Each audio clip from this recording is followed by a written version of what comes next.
was racing. How long could he keep the gold hidden? And what would happen if Mrs. Hargrove found out?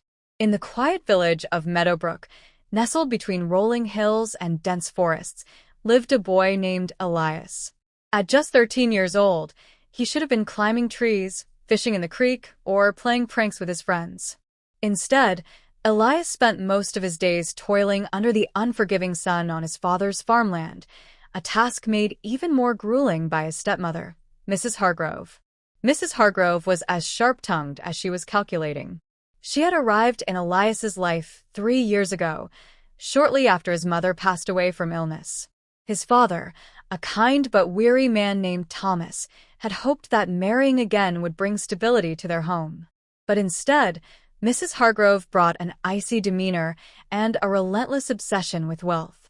To her, the farm wasn't merely a livelihood, it was a means to amass riches, something she believed could elevate them above the common folk of the village. Elias bore the brunt of her cruelty, while his father worked tirelessly alongside him, trying to soften the harshness of their labor. Mrs. Hargrove sat in the shade of the porch, sipping tea and barking orders. "Faster, boy," she'd snap whenever Elias slowed down. "You're not here to lollygag, you're here to earn your keep." Despite the sting of her words, Elias never complained. He loved his father dearly and didn't want to burden him further.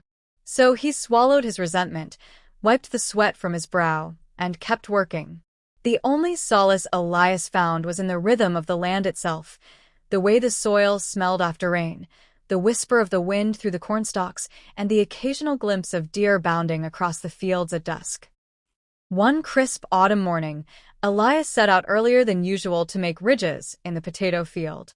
His hands were calloused, his back sore, but he pressed on, determined to finish before Mrs. Hargrove could find fault with his pace. As he dug into the earth with his hoe, something unusual caught his eye, a glint of gold beneath the surface. At first, Elias thought it was a trick of the light. But when he knelt down and brushed away the dirt, he uncovered a small leather pouch. His heart raced as he untied the strings and peered inside. Coins, golden coins, spilled into his palm, gleaming like sunlight trapped in metal. For a moment, Elias simply stared, unable to believe what he was seeing. Was this some kind of dream? Or perhaps a test planted by Mrs. Hargrove to see if he'd steal? But no, the coins felt real, heavy in his hand. They weren't new either. They bore strange markings, almost like symbols from another time. A wave of conflicting emotions washed over him. Excitement bubbled up first. Imagine the things he could do with such treasure. He could buy books, tools for the farm, maybe even send himself to school in the nearby town. Then came fear. What if Mrs. Hargrove discovered it? She'd surely take it for herself, leaving Elias with nothing but scolding and blame. He glanced around nervously, half expecting someone to jump out and accuse him of theft. But the field was empty save for the crows circling overhead. Carefully, Elias resealed the pouch and tucked it into his shirt. For now, he decided, the gold would remain his secret. Back at the farmhouse, Mrs. Hargrove was waiting. Her arms were crossed, her lips pursed into a thin line. "About time you showed up," she said sharply. "I've been watching you dawdle all morning." "I wasn't dawdling," Elias replied, surprising even himself with his boldness. Normally, he avoided confrontation, but today felt different. Maybe it was the weight of the gold against his chest, giving him a sense of power he hadn't known before. Mrs. Hargrove raised an eyebrow. "Oh, and what exactly have you been doing, then?" "Working," Elias said firmly. "Just like I always do." His father entered the room just then, carrying a basket of freshly picked apples. Sensing the tension, he quickly intervened. Now, let's not quarrel." "Elias has done fine work today. How long could he keep the gold hidden?" Elias nodded. What would happen though his mind Mrs. Hargrove found out? That night, unable to sleep, Elias crept outside to bury the pouch near the old oak tree at the edge of the property. As he dug the hole, he couldn't shake the feeling that he was being watched. Sure enough, when he turned around, there stood Mrs. Hargrove, lantern in hand, her face pale and pinched. "What are you hiding, boy?" she demanded. Elias froze, his pulse hammering in his ears. Nothing, he stammered.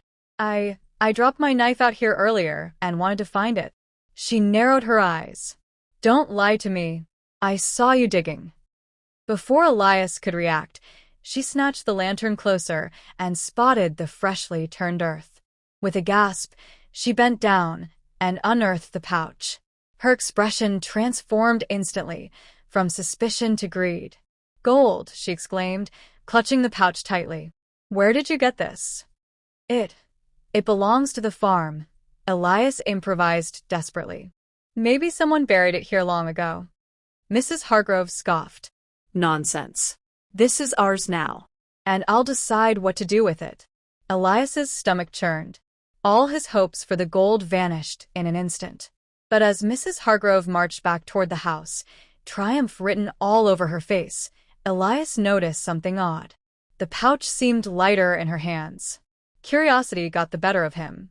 Later that week, while Mrs. Hargrove was busy boasting about their newfound fortune to the neighbors, Elias sneaked into her room and rifled through her belongings. Sure enough, the pouch lay tucked inside a drawer, but it was nearly empty. Only a few coins remained, while the rest had likely been sold off or traded.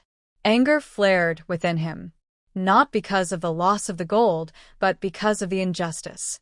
Mrs. Hargrove cared only for herself, willing to exploit anything and anyone for personal gain. Determined to set things right, Elias devised a plan. Using the few coins left in the pouch, he approached the village blacksmith, who agreed to craft a replica of the original coins. That evening, Elias swapped the fake coins for the real ones, ensuring that Mrs. Hargrove wouldn't notice the difference until much later. With the true treasure safely hidden once more, Elias began secretly using portions of it to improve the farm. He bought seeds for crops, repaired broken tools, and even hired extra help during harvest season. Slowly but surely, the farm flourished, and so did the family's reputation in the community. Mrs. Hargrove, meanwhile, grew increasingly frustrated. Despite her boasts of wealth, the farm's success baffled her. Why were their yields suddenly so abundant? Why did people speak so highly of them? She couldn't understand it, and neither could Elias's father, who marveled at the changes without realizing his son was behind them. As for Elias, he learned an important lesson. True wealth wasn't measured in gold, but in kindness, hard work, and the joy of making life better for those you love. And though Mrs. Hargrove remained unpleasant, Elias held on to hope that one day she might learn it too. In the end, the ridge where Elias had found the gold became a symbol of resilience and ingenuity, a reminder that sometimes, buried beneath hardship, lies unexpected treasure waiting to be uncovered.